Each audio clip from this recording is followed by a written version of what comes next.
आज एक समोसे बेचने वाले का बेटा एक आईएएस ऑफिसर बन गया। एक रिक्शा चालक का बेटा आईपीएस बन गया।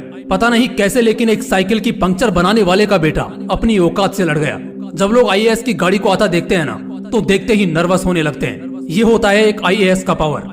पूरे जिले का मालिक होता है एक अकेला आईएएस। पूरे डिस्ट्रिक्ट को संभालता है एक अकेला आईएएस। आपके मन में भी कभी ना कभी तो ख्याल आया होगा एक आईएएस या आईपीएस ऑफिसर बनने का, फक्र और सुख सुविधाओं से जीने का। किसी ने क्या खूब कहा है कि आज सिर झुकाकर पढ़ लोगे तो कल जिले में सबसे ऊंचा सिर तुम्हारा होगा।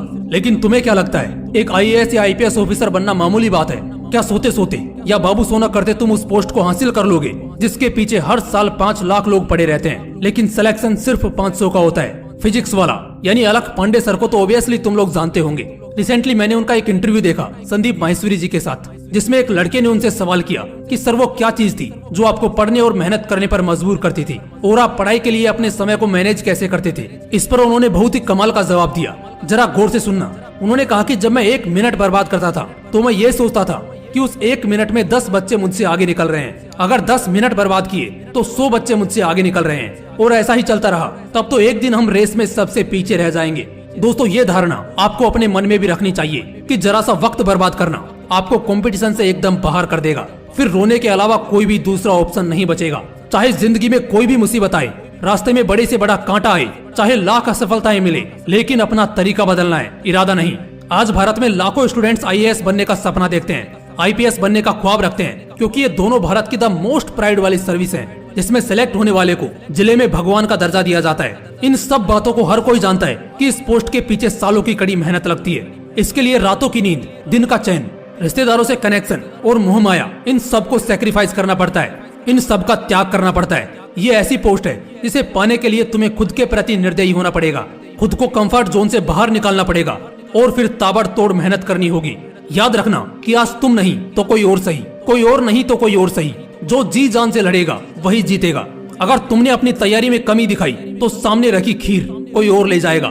लाखों स्टूडेंट्स इस भीड़ में लगे हैं, हजारों तुमसे बेहतर हैं, और कम से कम सैकड़ों स्टूडेंट्स ऐसे होंगे जो उस वक्त लगन और मेहनत से पढ़ रहे होंगे जब तुम अपनी नींद में अपने सुख में खोए रहोगे।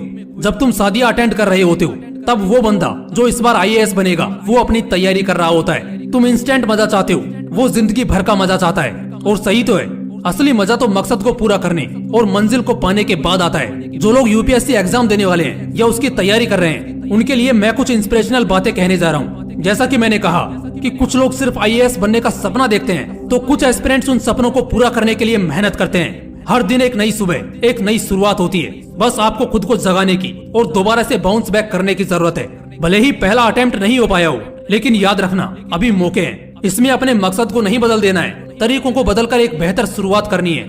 मौका सभी को मिलता है, जरूरी नहीं कि वो मौका एग्जाम का इजी क्वेश्चन बनकर आए। मौके आपके हर दिन में है, हर पल में है। जिन्हें चाहो तो आप सोना बना लो या फिर सोने में गुजार दो। एक बहुत ज्यादा डराने वाला शब्द है इम्पॉसिबल, यानी कि नामुमकिन। बहुत से लोग इस शब्द को नेगेटिव विजन से देखते हैं, लेकिन ऐसा नहीं है। अगर तुम्हें कोई कह रहा है कि आईएएस या आईपीएस का एग्जाम क्रैक करना इम्पॉसिबल है, तो इसका ये मतलब नहीं कि वो नामुमकिन है, बल्कि इसका मतलब है कि उसे मुमकिन करने में हमें ज्यादा मेहनत करनी पड़ेगी। अगर रास्ते में असफलताओं से घिरे हो तो एक चीज याद रखना कि सक्सेस फेलियर के बाद का चैप्टर है। अगर फेलियर मिले तो सीख लो, और सक्सेस मिले तो थोड़ा अलर्ट हो जाओ, क्योंकि फेलियर आपको सिखाता है कि आप में कुछ कमी है, लेकिन सक्सेस आपके ईगो को बूस्ट करता है। डर नहीं लगता मुझे यूपीएससी का फासला देखकर, क्योंकि मुझे पता है जो आज मुझे धक्के मारते हैं वही कल मुझे सैल्यूट करेंगे। वो मंजिलें भी सिर झुका देंगी जब दमदार तेरी तैयारी होगी, मुट्ठी में होगा तेरे मुकद्दर, जब किताबों संग तेरी यारी होगी। तुम्हें एक दृढ़ संकल्प को लेकर आगे बढ़ना है और एक बेहतर तैयारी के साथ मैदान में उतरना है, चाहे यूपीएससी हो या दुनिया का कोई भी कंपटीशन हो। पहले खुद से जीतना सीखो, क्योंकि दिल के हारे हार है और दिल के जीते जीत। बहुत से लोग अंदर से ही हार जाते हैं और कभी हौसला और कॉन्फिडेंस दिखाई नहीं पाते। तुम यूपीएससी को क्रैक तब नहीं करते हो जब तुम्हारा एग्जाम अच्छा जाता है, बल्कि तब करते हो जब तुम उस एग्जाम के लिए ताबड़तोड़ मेहनत करते हो। मुझे पता है एक दिन मरना है, लेकिन उससे पहले कुछ बड़ा करना है। बस इसीलिए नहीं मान सकते हार। अभी तो कोशिश जारी है यूपीएससी में टॉप करने की, अब हमारी बारी है। जो लोग आईएएस या आईपीएस की तैयारी कर रहे हैं उन्हें दिल से गुड लक। जय हिंद, वंदे मातरम।